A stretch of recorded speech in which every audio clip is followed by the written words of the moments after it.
Thank you for joining us at the Parent Academy course called The Home Instruction for Parents of Preschool Youngsters. I'm your host today. My name is Charlotte Smith. I am the coordinator for HIPPY, and I have here today with me is our very own home educator, Ann Gordon, and she is the DCPS HIPPY home visitor. Thank you for joining me. Thank you for inviting me. All right. So today we're going to share with you a little bit of information so that you would know everything that you need to know to make the choice for HIPPY. And just a second, I'm going to give you a little bit of background about the history of HIPPY. And let's see. Well, before I do that, I do want to share with you my screen. Share my screen with you.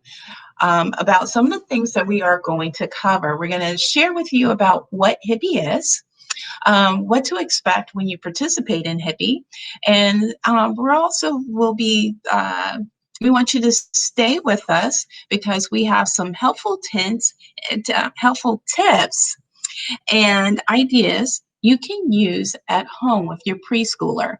And last but not least, we are going to discuss or talk with you about enrollment and how the options of qualifying for the program. And then the other thing is, if you do not qualify the program, we're going to show you what options you have to still participate in HIPPY. Okay, so giving you a little bit of background of HIPPY. HIPPY began in 1969. It started out as a research project. It was developed by Dr. Vima Lombard at the Hebrew University in Israel.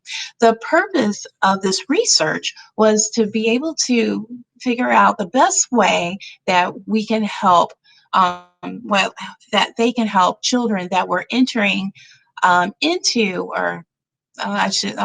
me back up.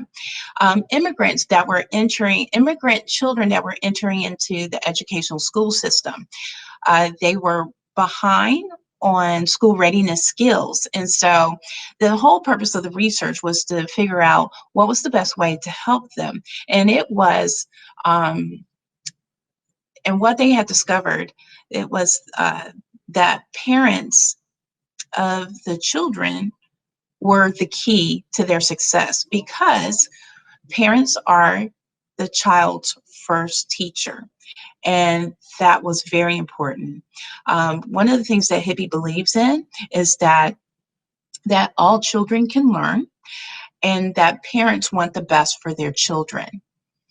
And so that being said, the program assists parents in the home, providing them with tools and a science or an evidence-based curriculum to work with their children.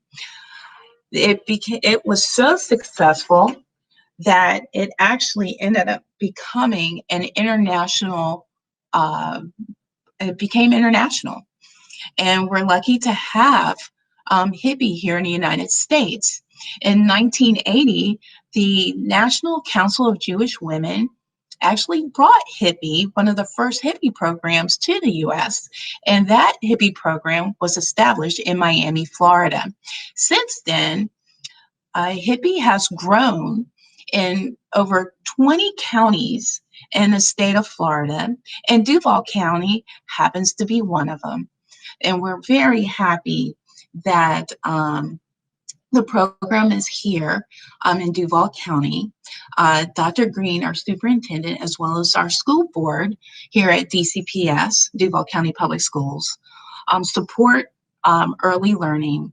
And this was a program that they wanted to bring here to Jacksonville, Florida, and North Florida. So anyway, we're very happy and pleased to have it here. The program is has a curriculum that HIPPY uses that is research-based, and it covers domains that the domains are 6 domains that it covers are language, reading, science, math, physical education, as well as social emotional development. And I can show you the screen here. So these are the 6 domains that we cover. So what makes HIPPY successful? HIPPY advocates exploration over mastery. That means that we find that it's more important that children explore why they're learning. And there's no wrong or right answer. It gives them a chance to develop and understand concepts. And over time, they will gain mastery, but there's no pressure. And so learning is fun to them. We also incorporate social emotional development all through the curriculum. There are opportunities for parents to talk to the children about their feelings, have conversations that about sharing and actually learning how to share, take turns, learning how to be patient, how to wait, and also learning how to be helpful and to be kind and assist others. So there's so many different things that we focus on. And if you do participate with us or join us in HIPPY, you will see how amazing the program is as far as incorporating all those things seamlessly. The 3 C's is the background or the backbone of HIPPY, because this is basically how the children are able to learn without, I guess, without crushing are not affecting them emotionally, like having them disappointed because they didn't get something correct. So basically, we are assisting the children as far as letting them know when we correct them. And I'm not even going to try to explain it. I'm going to, Anne will share with us how to, or demonstrate what the 3 C's are. So it would be easier for you to be able to observe it and learn or understand what we're talking about. So I'm going to share screen. So, okay. So, and okay, so the way in which we try to encourage parents to work with their child so that they can continue to nurture learning is we really ask that they use the 3 C's. And so the first one is going to be to confirm the answer that their child gives. So this is an example of confirming the answer. So, Charlotte, how many fingers am I holding up? Let's see, 1, 2, 4, 5. Very good, Charlotte. I'm holding up 5 fingers. And that is the way in which a parent will confirm an answer. The next is going to be correct, how to correct a child. So, Charlotte, how many fingers am I holding up? 1, 2, 3, 4. 4 fingers. Okay, I'm holding up 5 fingers. Let's count them together. Okay. 1, 2, 3, 4, 5. Okay, so what I did is I corrected the child on how many fingers I was actually holding up without using the word no and without making them feel, as if they did not give the correct answer. I just gave it to them. So next, I would like to show an example of how we would complete an answer, which means an answer that a child may partially give, and you just help them to finish it out to complete it. So, Charlotte, how many fingers am I holding up? 5. Let's see. 1, 2, 3, 4, 5. Okay. So let's try to do them together. 1, 2, 3, 4, 5. I am holding up 5 fingers. And that is how you would use HIPPY's 3 C's. Charlotte? All right. So thank you very much. All right. What to expect when you join HIPPY? HIPPY is a program that is 30 weeks. The home visitor actually meets with you in the home for 1 hour, and that hour will cover 5 lessons. And currently, because of the COVID-19 national pandemic or emergency, we are currently doing it. The home visitors are meeting with parents virtually, and I'm going to give the floor to Anne because she is the home visitor, and she's going to share with you what to expect during a HIPPY home visit. Okay, so first of all, in order to receive the lessons, I would drop those off to your home. We do not need to contact or come into contact with one another. In within the packet, you will have the lessons, the book, all of the materials that you need in order to complete that lesson, and that's going to include crayons, markers, glue, pencils. So everything that you need, we're going to be sure to give that to you so that your role play will be successful with your child. Now, during that role play, the parent and I will alternate between the two of us, who's playing the parent and who is playing the child.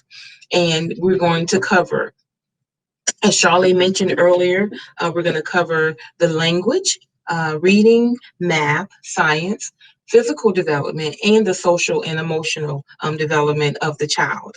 The parent will also have an opportunity, to ask any questions, or if there is something that they may not, they don't feel comfortable with, we're able during that time to give them some more things that will help that lesson be successful.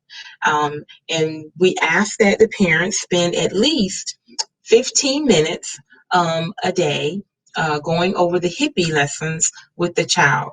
Generally, a role play will take anywhere from 45 minutes to an hour, and the parent will have a week to complete all 5 of those domains that I mentioned earlier to role play with their child. And that's how a typical home visit will run. You're welcome. So now we come to things to think about and do. And we're going to share with you some tips of things that you can take away from this course and incorporate them at home. Teaching a child to write their name. So that sometimes can be very challenging because the children have to develop their fine motor skills. And that's something that we focus on in our evidence-based curriculum. So today, we're going to give you a demonstration on how to teach your child how to help your child learn how to write their name, even as early as 2 years old. So, Anne, let's see.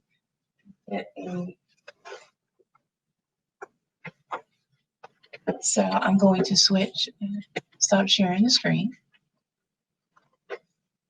So the technique that we use is hand over hand, where the child's hand is over the parent's hand. And the purpose of that is that children think concrete during those developing years. So what you would do is the child will hold the pin. Let's do this again. Okay, so you try to place the child's fingers on the writing utensil, probably a pencil, a long pencil, and then the parent will start to write, and we always name the letters as far as distinguishing them as uppercase or lowercase. So, okay, so Anne? Okay, so we would say, let's write your name, Charlotte.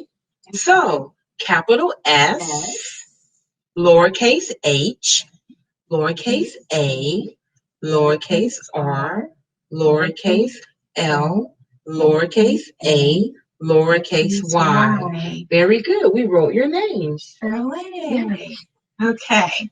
The purpose of doing the hand over hand that way is that because they think concrete, when they see something, they think that is it.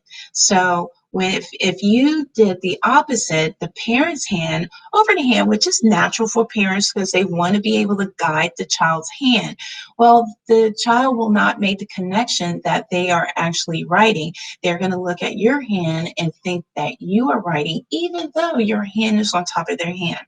So doing the method the opposite way with the child's hand on top of the parent's hand, they can visualize that they are writing their name. So that's the purpose of using that technique.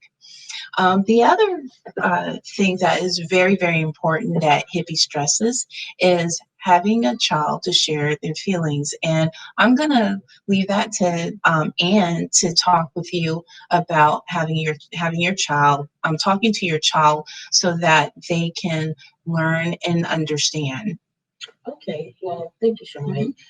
It's very important to give our children words in reference to how they can express themselves on how they're feeling. So, say for example, if your child were to stump their toe, instead of just throwing a tantrum and just crying and yelling, whether it be in the home or at the store, it will go a lot further if they could just, come and say, Mommy, I'm hurt. I stumped my toe. And you acknowledging the fact, oh, did you hurt your toe? Just giving them words. If they're angry about something, are you angry? Are you upset? It's very important that we give our children words so that they can communicate with us. We can then understand what's going on with them.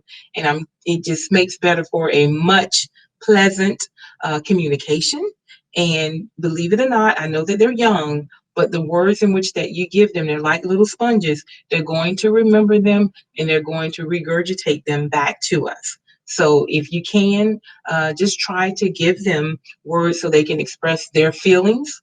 When certain things happen, you let them know, oh, you're so happy. That made you happy. Oh, that made you sad. Be sure to give them the words that they need in order to communicate with you. Very good. And I think I want to add one thing too is children. Let's say a child gets in trouble because they wrote on the wall. Um, and you've had them to sit, if let's say they're 2 or 3 year olds, and you had them to sit for 2 minutes or 3 minutes or something like that, because they did something they weren't supposed to. A lot of times, parents will reprimand the child, and the child has no idea that they know that they realize what they did upset their parent, but they don't understand why. And like a child, how many children? I mean, I had a child one time who actually I go in their room and I see crayons on the wall, and also I can use that as an example. And you put the child in timeout because they did that, and for parents, we feel like you've been writing with them or having them draw on paper all this time that you think that they should know, but not they don't really understand the concept until someone really explains it to them because again, like I mentioned earlier, they think in concrete. So with that being said, if the child's punished and they're upset, you need to ask them, I notice that you're upset, do you understand what you did wrong? And they may say no. And you can say, you can talk to them. And I guess we can kind of role play on that. So, and do you understand why you can't write on the wall? No. No? Okay, so when you usually have crayons, what do you do with those crayons? What do you write on with those crayons? Paper. Paper. Okay, so there's a reason why you write on paper because it's not appropriate, meaning that you're not crayons aren't meant to be used on the walls. So that's why mommy was upset, or that's why I was upset that you wrote on the wall, and you're supposed to use paper. So the next time you want to draw with crayons, what are you going to do? Ask for paper, and you're going to use paper instead of the wall? Yes. Okay. Okay. You feel better? I do. All right. Mommy loves you. Okay. All right. So, so it's definitely there's different it's important for them to share their feelings, and whether whether, like you were saying, using the words about what's wrong, and expressing how they feel. Also, it's good to have them share their feelings, and as a parent, to explain to them, how they feel and the reasons they, why they were upset. So it goes both ways. You share your feelings in an age appropriate way, as well as having the child share their feelings. The next thing we like to share with you is to talk to you about um, things to do to keep your child busy at home, especially when you're working with a sibling. Working with a sibling doing activities. Now, a lot of times, soon as you start doing something with one sibling, maybe the younger one or even the older one wants your attention too. So I actually observed Anne while she was doing a home visit, and she had done an amazing technique about um, uh, how to uh, how to help the parent with her child by giving the child some things to do. So right now, I would love for Anne to share that information with, or tell you about one of the incidents or that particular meeting that I was there observing her with a parent who was doing a lesson. And yeah, was doing a lesson and there was a sibling that wanted to participate. So, Anne, can you share with me? Yeah. Or share with us about the experience? Sure. Well, there was a parent, and she and I were actually role playing with the actual child who was the hippie child. And the younger sibling continued to interrupt, and I decided to give him an activity to do so that he would be learning as well and even feel as if he was a hippie child. So, what I did is I asked him to go and collect at least three of his toys. I take that back, it was 10 of his toys, and he collected the toys, and then I asked him if he could please in categories of size, of color, and of the type of animal that they were. And that, believe it or not, took some time. So each category took at least 5 minutes, which was a total of 15 minutes. Now, unfortunately, I wasn't able to say to him, okay, I want you to do this and spend 15 minutes doing it. But I was able to give him a task to do, knowing how long it would take. And then I used a timer to explain to him that once he hears the timer and it goes off, that he can come back to me and I will give him another task to do. And because he's only, say, if you're dealing with children that are 2, 3, or 4, I suggest maybe starting him out with 5 or 10 minutes, and then you can increase it an additional 5 minutes.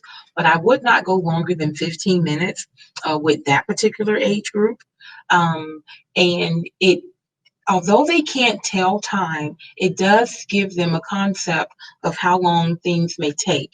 And it also, as you, the parent, being able to know that you have a set amount of time to be able to work on a particular task, say with your other child.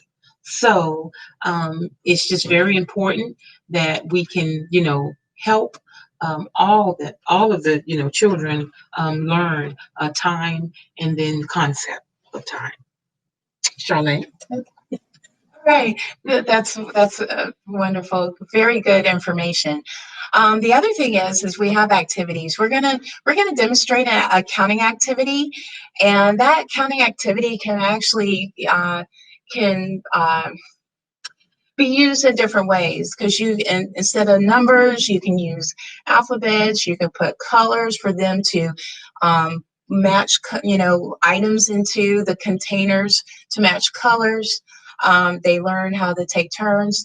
Great way of taking turns is playing games. You can play tic-tac-toe, and you can incorporate numbers with tic-tac-toe. Also, hot, basic games like hopscotch, Candyland, board games, anything like that. Have a family night. And then the one thing that's on the list, exploration, I Spy. Um, you can do that anywhere, whether it's a walk in the park. You can talk about colors. You can talk about counting, what items, how many items that you see. And then also, if you're going grocery shopping, they can help you point out if you're looking for green apples and you want 5 green apples. You ask, I spy, with my little eye, green apples. Can you tell me where they are? And they can point to whatever, yellow squash, whatever, all those different items. And then as you pick them up, you can count. So those are some basic things that, that are very simple, but trust me, they go a long way. But right now, Anne and I are going to demonstrate an activity that she has brought with her today. And I am going to unshare. Okay, there we are. There's a little bit of delay. Okay, so when it comes to math concepts, counting is one of the first skills that children develop, rather easily. And one in particular is considered rote counting. And with that, the easiest way to kind of, teach your child how to first rote count is they learn, you say, songs that they've sang. So whether it's 1 2 3 4 5, or 1 2 buckle my shoe, 3 4 shut the door. That's learned, or through memorization. But another way in which we can help children to understand is what is called one-to-one correspondence. And what you do is you can get an egg carton, and I want you to cut the last two sections, of the end of that egg carton. And on the inside, you would write 1 through 5 up at the top, and then 6 through 10 at the bottom. And you can then give your child anything from some Cheerios to pasta to beans. And what you're going to ask them to do is to actually put the number that they see. That's how many of the objects you want them to put in that category. So if it's 1, they're going to put 1. If it's 2, they're going to put 2. If it's 3, they're going to put 3, so on and so forth, and you get the understanding of the concept of that. And that's something that's simple that you have around the house. It's not something you have to go and, purchase an expensive toy at the store, just to teach your child how to count. Charmaine? Okay. All right. So I think we're at so that is very helpful, and I love that idea. And like I said earlier, you can incorporate that as not only those items, but you can incorporate colors, or you can even do it on a big mat and have it divided up into numbers and ask the child to bring, 3 white socks or and put them in that number. And if you have Uno cards, I'm looking for the Uno card that has the number 3 on it. Just be creative. So now it is time for us to kind of share with you how you can apply for HIPPY, and what are the requirements, and how can you be eligible, and if you don't meet some of the eligibility requirements, what are the other options to participate in HIPPY. So right at this time, I'm going to share the screen with you. So HIPPY basically, and I think I may have not mentioned it earlier, but HIPPY partners with parents of children that are 2, 3, 4, and 5-year-olds. We do not work with the child directly. We actually work with the parents as when we partner with them, and just working with them as far as providing them the tools. We do role play, which is sort of like coaching, and we work out any situations that parents may think of that they, because parents know their children better than anybody else. So if there was any things that they know that their child may have difficulty with, then we can talk them out right there during role playing. So anyway, but that being said, HIPPY is a grant program, which means parents must qualify. There are two options. One is income based. Income based, where the number of people that are in the household in income. The option 2 is if your child receives Medicaid, they would automatically qualify to participate in HIPPY. Being that HIPPY is a grant program, there is a limited number of spots open, and our number is 40. And so we're required to meet that limit before we open up HIPPY to our Title I parents. So there is a wait list opportunity for parents. And if you are in the Title I and within a Title I area, or live near a Title I school, you can contact HIPPY to ask to be on the wait list. Once we have exhausted the 40 spots, there will be 10 spots available. It doesn't matter what age group.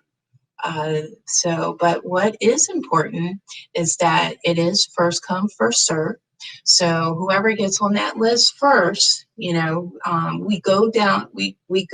through that list, make sure that your information is updated with us, that we have your phone number, your email address, and even your address. So that those are the 3 modes of communication that we have with you. And the other thing is that I do want to let you know there's no guarantee that we would be able to open up, because we must have the 40 slots open for parents that meet those requirements and all. But I do recommend that you, if you are interested and you do live within the Title I area, to please go ahead and put your name and your child on the wait list. We want to thank you for joining us today. If you want more information, please visit www.duvalschools.org/HIPPY. Again, that's www.duvalschools.org/HIPPY. And the phone number is 904-630-6790. Again, that's 904-630-6790. Thank you for joining us, and we look forward to serving you, and be safe. Yes.